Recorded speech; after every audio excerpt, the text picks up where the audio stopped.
जय श्री राम।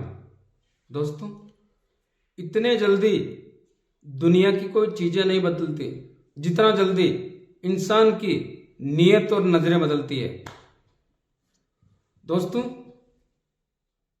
जिनका मन मजबूत होता है, जिनकी सोच मजबूत होती है, वो दुनिया पे राज करता है। क्योंकि सब कुछ मन और मस्तिष्क का खेल है। व्यक्ति कोई भी हो, गरीब घर में पैदा हुआ हो या भाग्यशाली घर में पैदा हुआ हो, धनवान घर में पैदा हुआ हो, इससे कोई फर्क नहीं पड़ता। केवल और केवल खेल है तो मन और माइंड का। जितने भी बड़े आदमी बने हैं, मन को मजबूत करके माइंड से काम लिया है। चाहे वो धीरूभाई अंबानी हो या रतन टाटा साहब हो,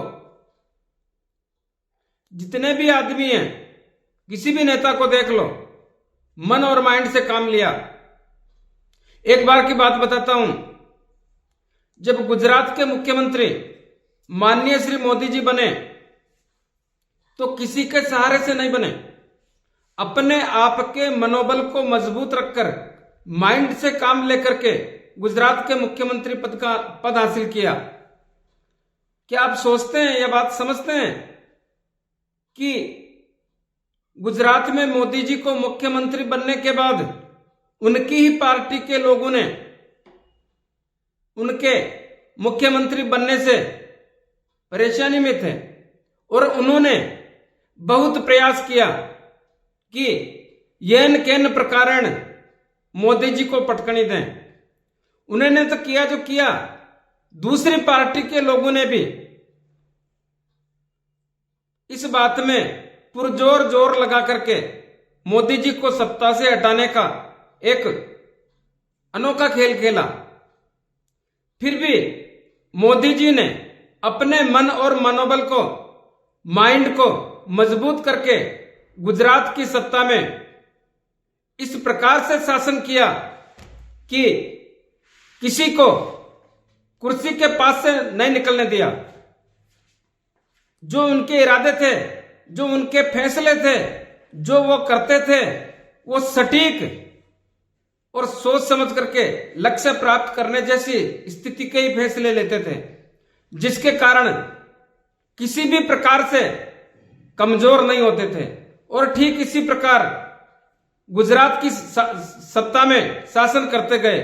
परंतु फिर भी आप लोगों ने देखा होगा कि जब मोदी जी गुजरात के सीएम थे, उसी जमाने में उन्हीं की पार्टी के लोगों ने गोवा में एक बैठक रखी, मीटिंग ली, जिसमें एक ऐसा षड्यंत्र रचा गया कि इस मीटिंग में मोदी जी को गुजरात के मुख्यमंत्री पद से बाहर निकाल देंगे, सत्ता से दूर कर देंगे।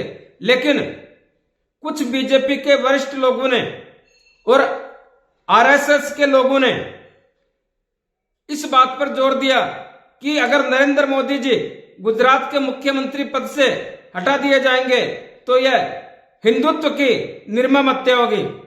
और उसी बात को ध्यान में रख करके इस बात का फैसला लिया गया और उसी मीटिंग में मोदी जी के नारे लगा करके मोदी जी को सम्मानित जैसी स्थिति का आभास कराया गया और गुजरात के मुख्यमंत्री पद पर निरंतर कार्य करने जैसी स्थिति का आभास कराया गया। और वहीं से मोदी जी और मजबूत होकर के निरंतर आगे बढ़ते गए और देखते ही देखते गुजरात में इस प्रकार से विकास और उन्नति के परचम फहराए कि गुजरात की जनता आज भी मोदी जी को पलकों पर बिठाती है। और निरंतर मोदी जी के जो भी कार्य होते, जो भी फैसले होते, उससे गुजरात में सभी प्रकार से, सभी क्षेत्रों में, चाहे अनाज उत्पादन में हो, चाहे पानी के मामले में हो, चाहे उद्योग धंधों में हो, सब में विकास और उन्नति के रास्ते पर गुजरात को लाकर के एक ऐसा प्रांत बना दिया कि आज गुजरात देश के अव्वल दर्जे के राज्यों में माना जाता है। तो अथक प्रयासों से मोदी जी आगे बढ़े। अथक प्रयास किससे किए? मन और मनोबल को, माइंड को काम में लेकर के निरंतर आगे बढ़ते रहने का एक संकल्प लिया। इसीलिए मैं आपसे कहता हूं किसी से आप भी कमजोर नहीं हो। मोदी जी के इतिहास को पढ़ो, कहां से चालू किया और आज तक थकने का नाम नहीं लेते हैं। जब गुजरात से केंद्र की सत्ता में मोदी जी आए और 2014 में पहली बार इलेक्शन जीत करके भारत के प्रधानमंत्री बने, तब उनके सामने इस प्रकार की चुनौतियां थी जिसका बखान करना असंभव। और इतना ही नहीं, धीरे धीरे वो काम किए और वो काम करने की रूपरेखा बनाई जिसकी आपने आज तक कल्पना नहीं की।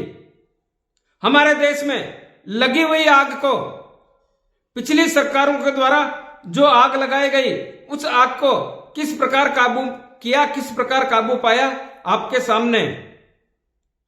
और मोदी जी ने तो धीरे धीरे वो चीजें आपके सामने रखी, वो दिखाने का प्रयास किया कि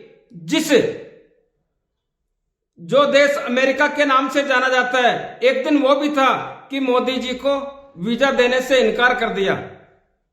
और आज वही अमेरिका मोदी जी के सामने नतमस्तक होते हुए देखने का एक आपके सामने उदाहरण है। आज अमेरिका यह कहता है कि मोदी जी हमारे मित्र हैं। अमेरिका ही नहीं, विश्व के अनेक देश मोदी जी के सामने हाथ जोड़कर अगली पंक्ति में खड़े रहने का एक अवसर पाना चाहते हैं। ऐसा क्यों? क्योंकि जिनका दिल और दिमाग दोनों काम करते हैं, मन और माइंड दोनों काम करते हैं, उनको आगे बढ़ने से कोई भी नहीं रोक पाता है। तो मैं आप लोगों से भी यही कहूंगा कि अपने अपने क्षेत्र में एक इस प्रकार से रूपरेखा बनाएं, कार्यों का एक इस प्रकार से मसौदा बनाएं जिससे आपको भी आगे बढ़ने का, अपना पताका फहराने का एक अवसर मिले। लोग भी आपका उदाहरण देकर के आपको पलकों पर बिठाने के लिए खड़े रहें। मैं आपसे यही कहना चाहता हूं कि आप भी इस अवसर को देखिए। मनुष्य जीवन बार बार नहीं मिलता है। जिनका मन मजबूत है, जिनका हौसला मजबूत है, जो दिमाग से काम लेते हैं, वही दुनिया पर राज करते हैं। और मोदी जी भी आपके सामने वही कर रहे हैं। आज पूरे विश्व में, भारत में नहीं, भारत में तो जयकारे लगे रहे हैं, पूरे विश्व में मोदी जी के नाम के परचम फहरा रहे हैं, मोदी जी के नाम के जयकारे हो रहे हैं। क्यों हो रहे हैं? क्योंकि आज भी मोदी जी किसी भी काम में पीछे नहीं है। हर काम को इस तरीके से करते हैं कि काम के साथ ही उनके जयकारे लग जाते हैं। तो दोस्तों, मैं यही कहना चाहूंगा कि मन और माइंड से काम लेकर के आप भी दुनिया पर राज कर सकते हैं, शासन कर सकते हैं। जय श्री राम।